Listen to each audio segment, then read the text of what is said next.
The invitation arrived on a Tuesday morning.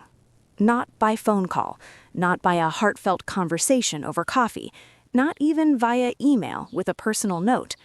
It came as a calendar update on my shared calendar, a meeting request, you could say, if the meeting were a 2-week vacation to Hawaii that my own husband had scheduled without bothering to include me. My name is Margaret, Maggie to the few people who still matter to me, and I am telling you this story not for pity, but because somewhere in these 25,000 words you might recognize yourself. You might see the moment when you realized that the life you had built, brick by brick, sacrifice by sacrifice, was being dismantled by the very person who promised to hold it sacred. You might find yourself in the pages ahead, and you might find the strength to do what I eventually did. This is not a story about a bad marriage. This is a story about what happens when you finally stop apologizing for existing in a relationship that has long since ceased to see you. This is a story about the moment you realize that sometimes the most powerful thing you can do is walk away and take what is rightfully yours with you. I was 37 years old when my husband came home on a random Thursday in March and showed me our vacation plans. I had been married for 14 years. We had never had a major fight. I had never raised my voice. I had cooked, cleaned, supported, sacrificed, and loved with the kind of devotion that should have been enough to move mountains. It was not. And on that day, standing in my kitchen with a calendar notification glowing on my phone screen, I realized something profound. I had been married to a stranger all along. To understand who I became, you need to understand who I was. I grew up in a small town where women's value was measured in a specific currency, how well they could serve. My mother, a saint by all accounts, modeled this perfectly. She cooked meals that could feed an army. She kept a house that looked like it belonged in a magazine. She never complained, never asked for more, and absolutely never put herself first. My father was a good man, but he was a product of his time. He worked. He came home. He was fed. He relaxed. And my mother? My mother circled back around and did it all again the next day.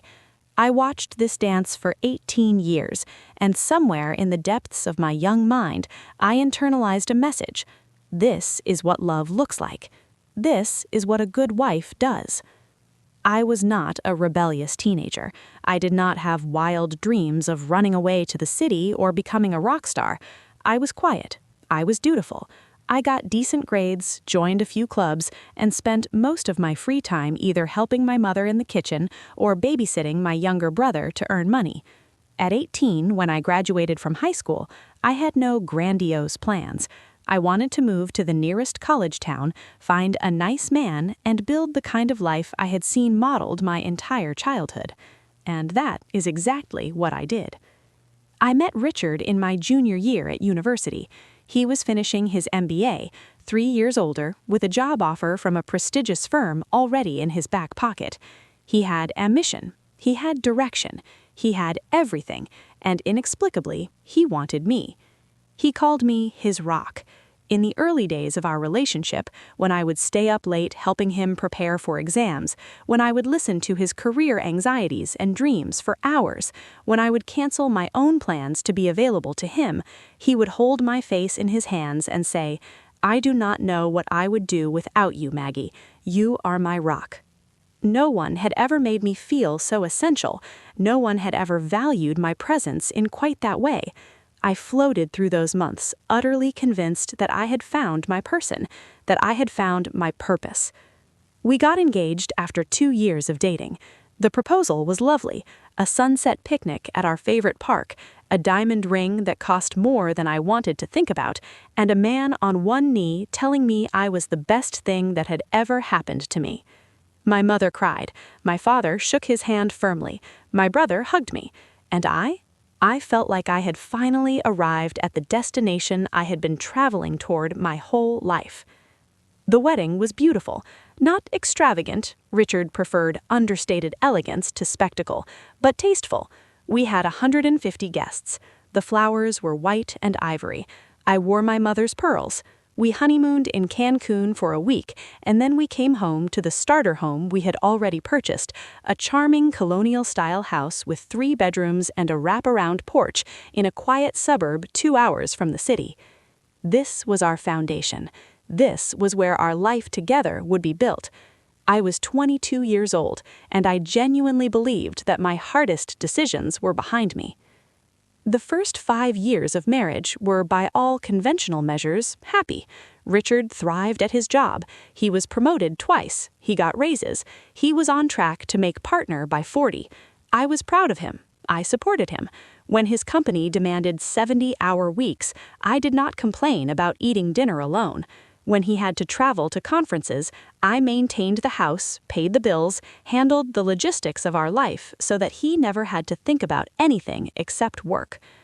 Around year 3, we started talking about children. I wanted them. Richard wanted them eventually, but first he wanted to establish himself further in his career. I understood. I was patient. I spent those years focusing on our home. I redecorated the living room. I landscaped the front yard.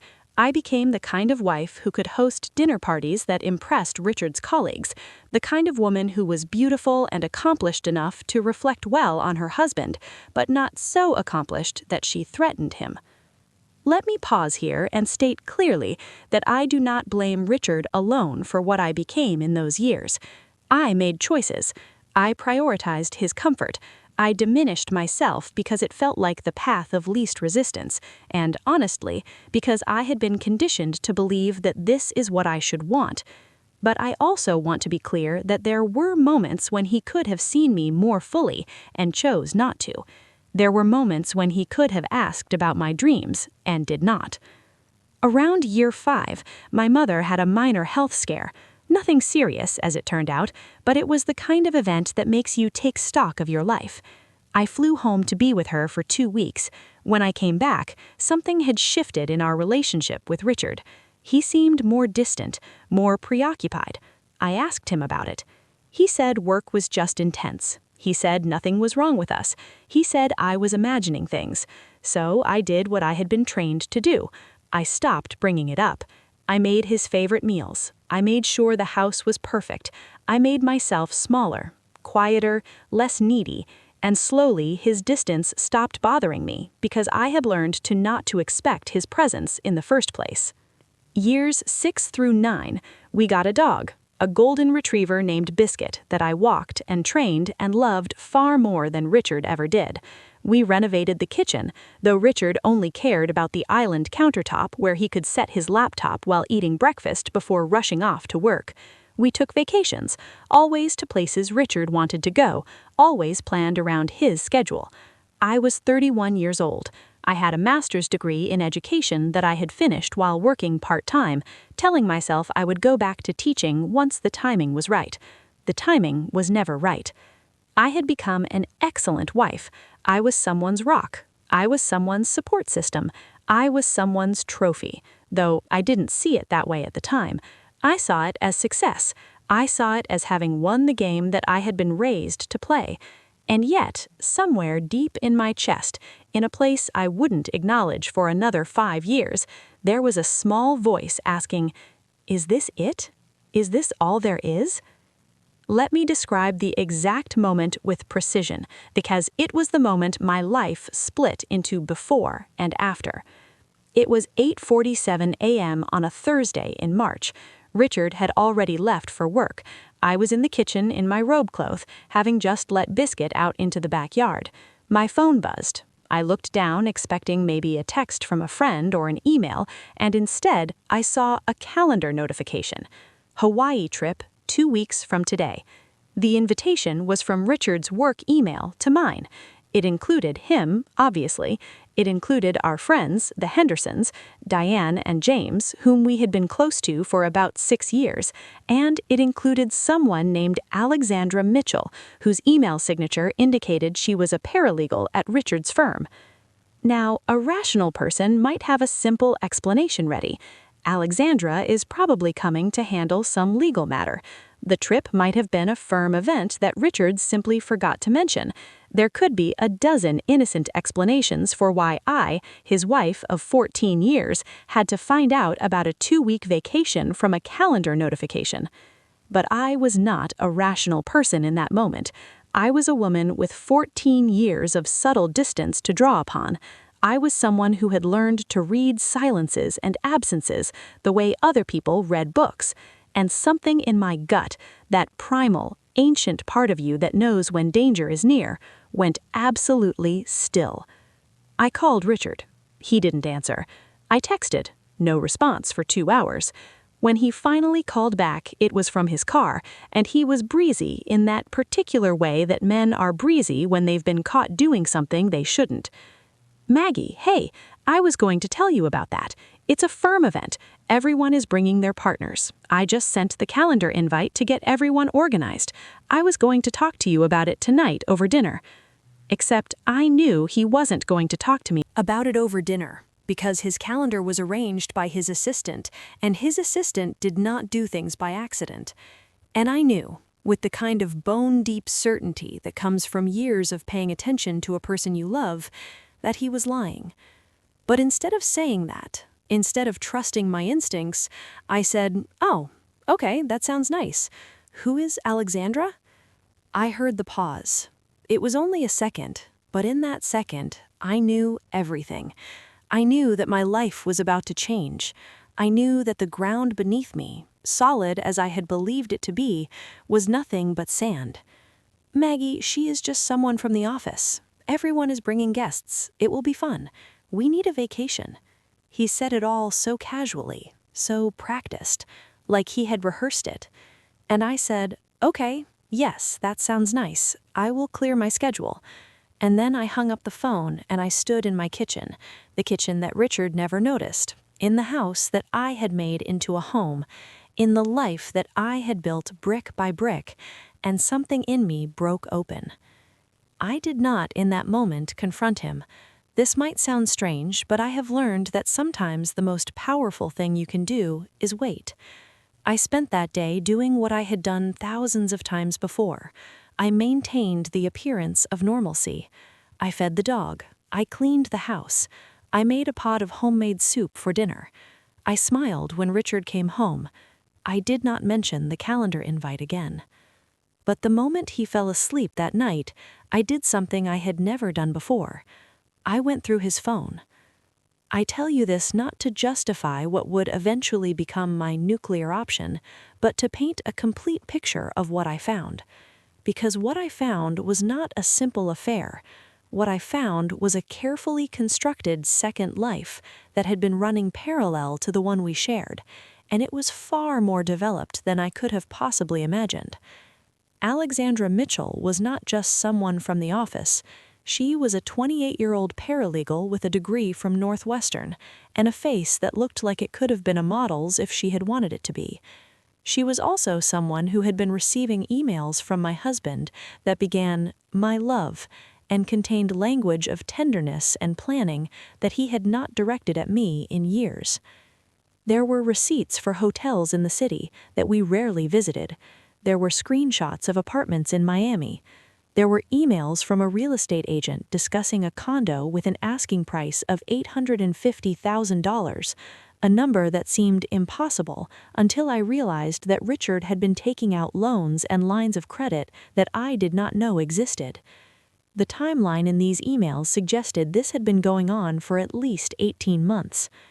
There was one email from Alexandra that I read 4 times, my hands shaking, my vision blurring with a mixture of rage and something worse, something that felt dangerously close to understanding. "I cannot wait to start our life together," it said. "No more hiding, no more waiting. In 6 months, we will be in Miami, and I will finally have you all to myself. I love you so much." The email was dated 2 weeks earlier.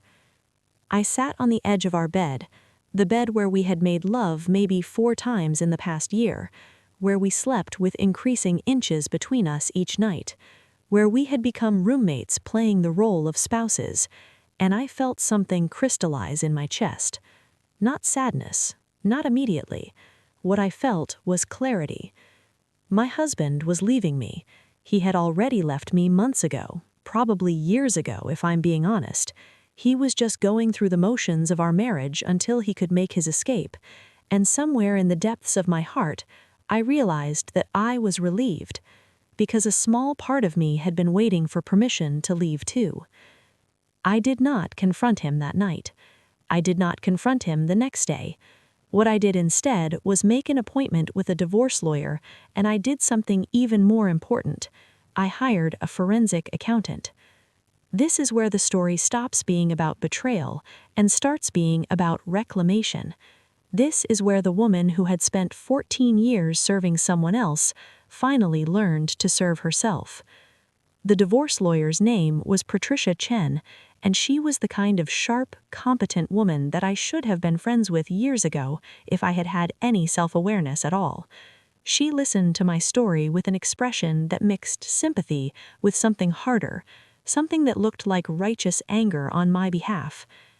"Margaret," she said, using my full name in a way that felt important, "your husband is not just leaving you, he is hiding assets. He is building a second life on money that belongs to both of you, and he is planning to do it before you even know what hit you. But here's what's important. We know now, and we can be strategic about this." She explained in terms that were sometimes too complex for me to follow, but that I forced myself to understand, all the ways that Richard had been dishonest with our finances, the loans he had taken out in his name only, the credit lines opened without my knowledge, the real estate purchases that appeared nowhere in our joint accounts because they were hidden in LLCs registered to business associates of his. The forensic accountant, a precise man named Henry with thick glasses and thicker files, would take 2 weeks to provide me with a comprehensive accounting of all marital assets, including the ones my husband thought he had hidden. And in the meantime, Patricia had a plan. "Here is what we are going to do," she said, laying it out like it was the most obvious strategy in the world, and maybe it was. "First, we are going to document everything, every email, every text, every transaction. We are going to build a case so ironclad that your husband won't even try to fight us. Second, we're going to protect your interests before he has a chance to move more assets. And third," she leaned back in her chair, and I saw the faintest hint of a smile, "we are going to make sure that when this house of cards comes down, you are not the one standing in the rubble." I thought about my house then, the house that I loved, that I had invested years and care into, that I had considered my accomplishment. In that moment, something shifted in my perspective. The house was not a symbol of my worth anymore. It was a symbol of something else. Leverage. That's when the real plan began to form in my head, and I want to be clear about something before I continue. I was not interested in revenge. I was not interested in hurting Richard the way he hurt me. What I was interested in was protection. I was interested in making sure that I could not be blindsided again. I was interested in being the architect of my own future, instead of a supporting character in his. Over the next month, while Richard continued to go to work and come home and play the role of devoted husband, I gathered evidence. I documented his communication with Alexandra. I worked with the forensic accountant to trace every hidden transaction. I learned that we didn't just own our primary residence. We had a second property, a vacation condo that Richard had been maintaining secretly, which was purchased using money that should have been invested in our retirement fund together. I learned things about my own marriage that felt like learning a foreign language. I learned that I didn't know my husband's password, his credit score, his detailed financial picture, and apparently his actual values.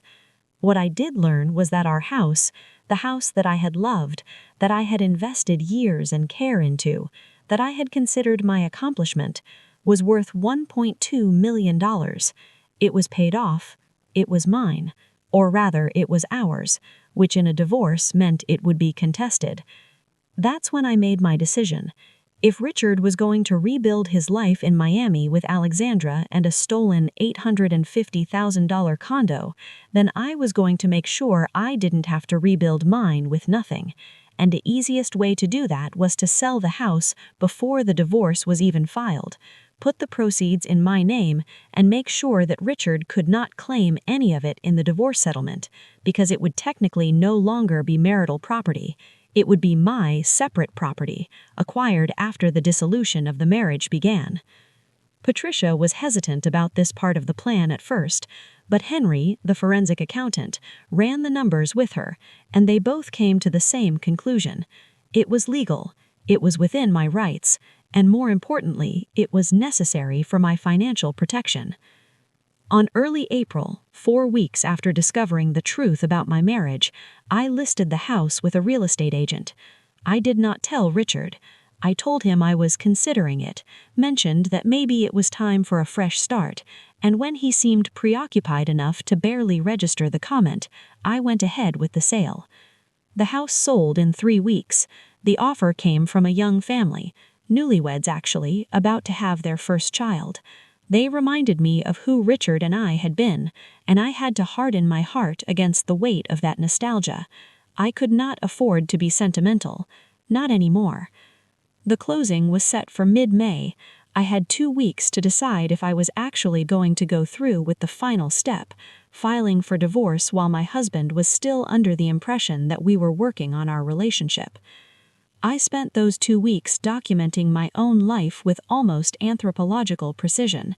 I took photos of everything I wanted to take from the house. I identified which furniture was mine, which was his, which was ours.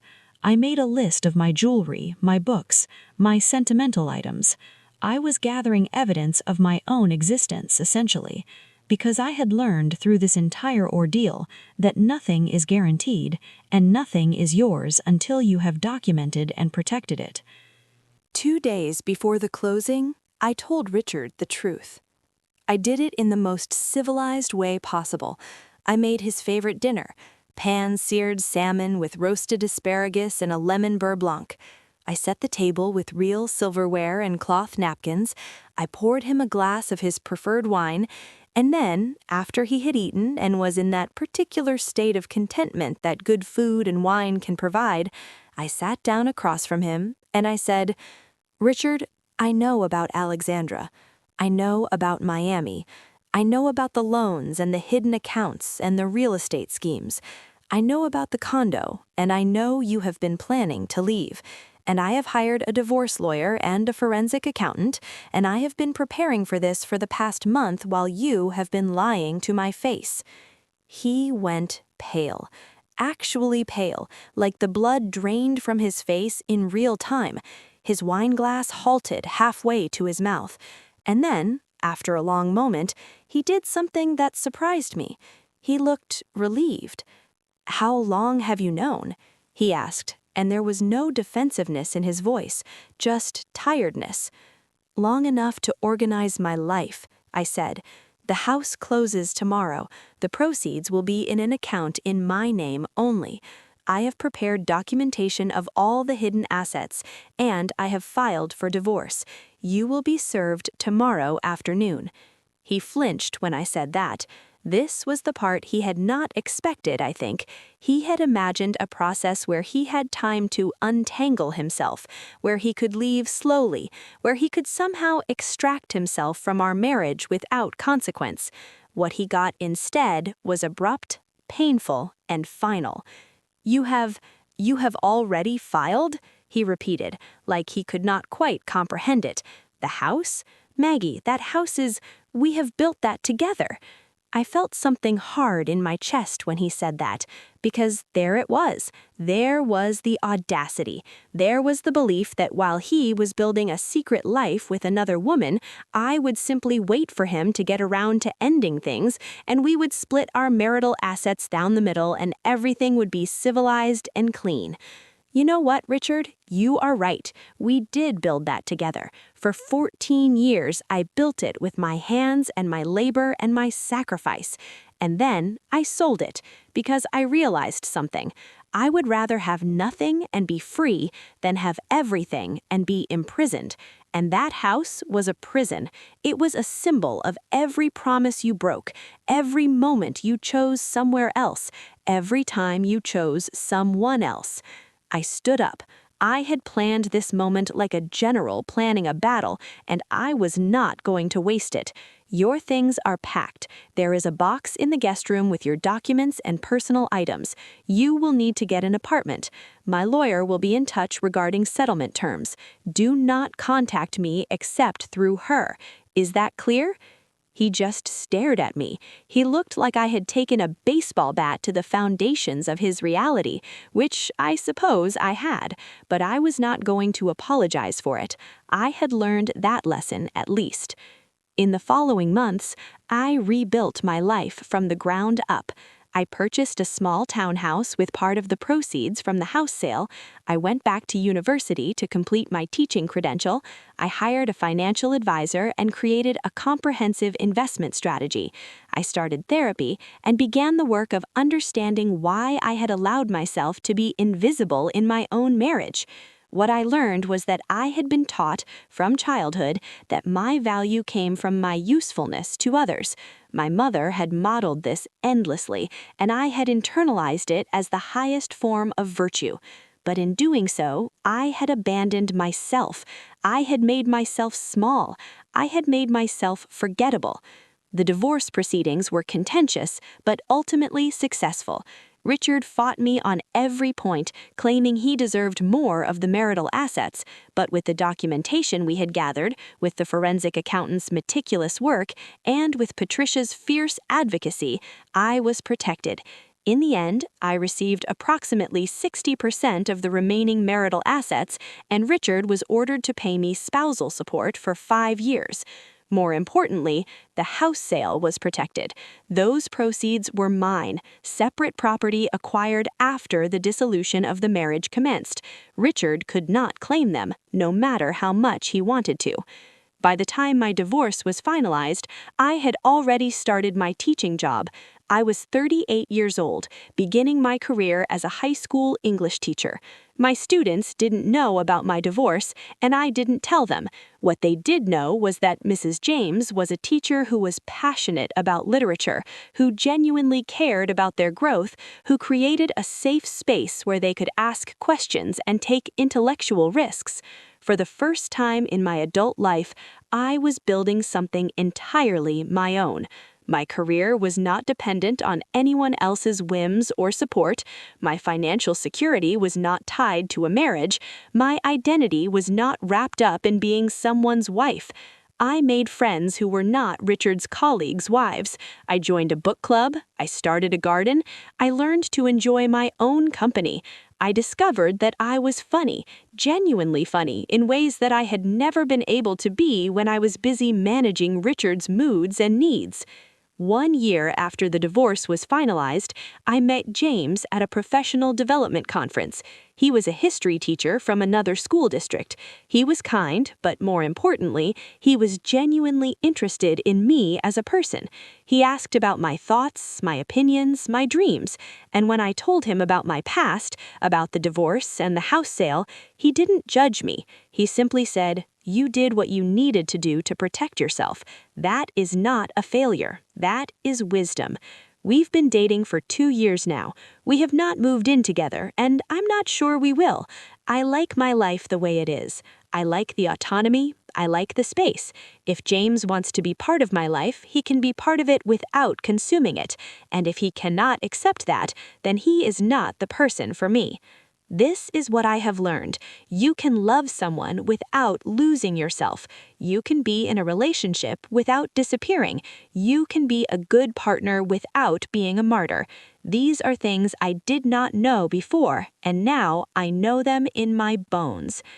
There are some important lessons I learned through this experience that I want to share with you, not as rules, but as hard-won wisdom. First, Trust your instincts. That small voice in my chest that told me something was wrong, that was not paranoia. That was not neediness. That was my intuition picking up on signals that something had shifted. I ignored it for too long, telling myself I was being unreasonable. If something feels wrong, it probably is. Pay attention to that feeling. Second, financial independence is non-negotiable. One of the reasons I was able to leave was because I had the house and the assets we had accumulated together. But I realize now that I should have had independent financial security long before that moment. I should have maintained my own career. I should have understood our finances completely. If you are in a relationship and you don't have access to your own money, your own credit, your own understanding of finances, this is a warning sign. Fix it immediately. Third, your past doesn't have to be your future. I was raised in a particular way that taught me to prioritize service over self. I could have spent the rest of my life believing that was the only way to be a good person, but I chose to recognize that pattern and chose something different. Whatever was modeled for you in your childhood, in your family, in your culture, you get to rewrite it. You get to choose a new story. Fourth, leaving is not a failure. I spent time feeling like I had failed at marriage, like if I had just been a better wife, Richard wouldn't have left. But that's the lie that keeps people trapped. A marriage requires two people who are willing to show up and be honest. If only one person is trying, that is not a failure on your part. That is just a marriage that is not meant to be. Walking away from it is not failure, it is wisdom. Fifth, you are not responsible for other people's feelings. One of the hardest parts of leaving Richard was feeling like I needed to manage his emotions and his reaction. I wanted him to understand why I did what I did. I wanted validation from him, but his emotional work is his to do, not mine. Sixth, community is essential.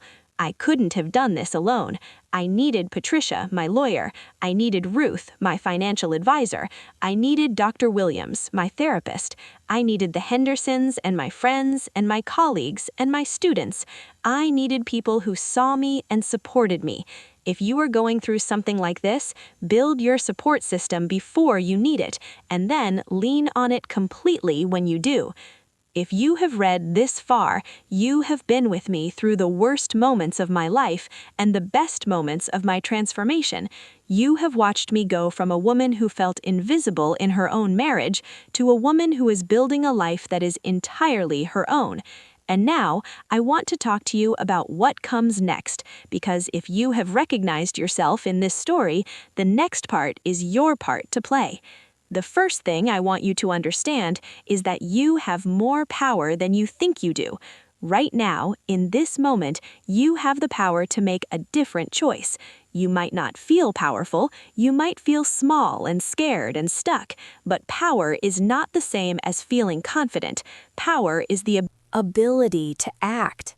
And that ability is inside you right now, regardless of whether you feel it. What you need to do right now. Step 1. Take a mental assessment. Ask yourself, do I feel seen and valued in my relationship? Would I choose this person again if I were making the decision today? Am I living my own life, or am I living someone else's dream? If any of these answers is no, you have work to do. Step 2. Schedule a therapy appointment. Do this today, not tomorrow, not next week, today. Call someone, email someone, sign up for an online therapy platform. Make the appointment. This is not luxury. This is survival. You need a professional who can help you see your situation clearly. Step 3. Document your finances.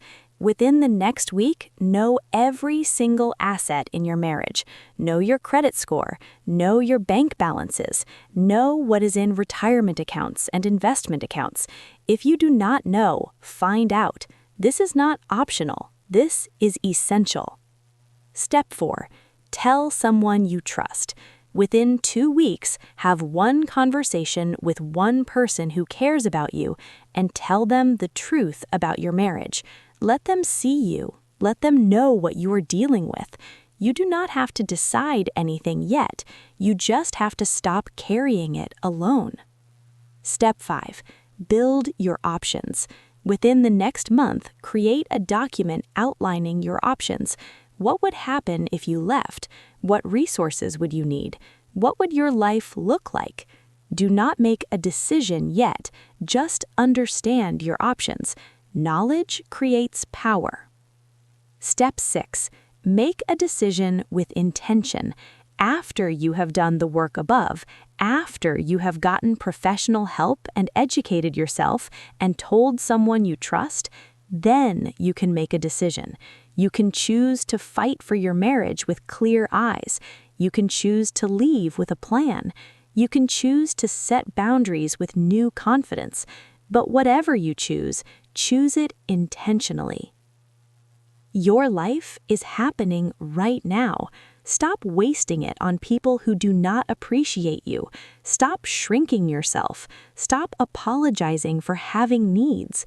You deserve a life that you actually want to live, and the first step toward getting that is taking action today.